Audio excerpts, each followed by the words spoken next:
যদি অস্ত্র হ্যান্ডেলই করতে না পারেন তাহলে নিয়ে আসেন কেন আপনি?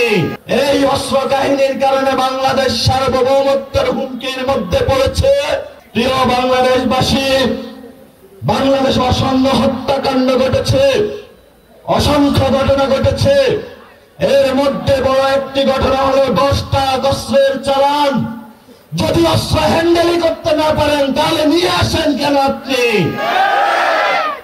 আমাদের দক্ষিণ এশিয়াতে এই অস্ত্র কাহিনীর কারণে বাংলাদেশ সার্বভৌমত্বের হুমকির মধ্যে পড়েছে। অসংখ্য মানুষের জীবন বিপন্ন হয়েছে, পার্শ্ববর্তী আঞ্চলিক সংঘাত বিরাজ করেছে। আমরা দেখতে পেয়েছি বিচারের নামে প্রহসন হয়েছে।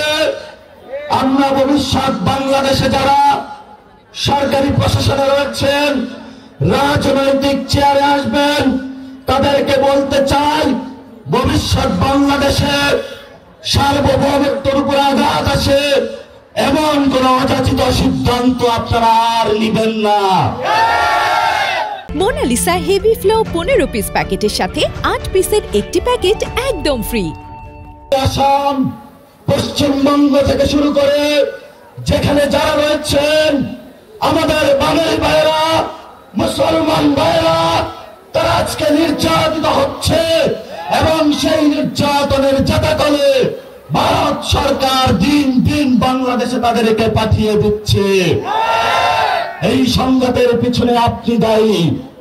এই জন্য আমরা বাংলাদেশের রাজনৈতিক ব্যক্তি, সচেতন সমাজ সকলকে আহ্বান জানাবো, ভবিষ্যৎ বাংলাদেশে ভারত থেকে, আসাম থেকে, পশ্চিমবঙ্গ থেকে সীমান্ত হত্যা হচ্ছে, মুসলমানদের উপর নিপীড়ন হচ্ছে, বাংলাদেশি বলে, বাঙালি বলে যাদেরকে প্রতিনিয়ত বাংলাদেশে ফেলে দেওয়া হচ্ছে।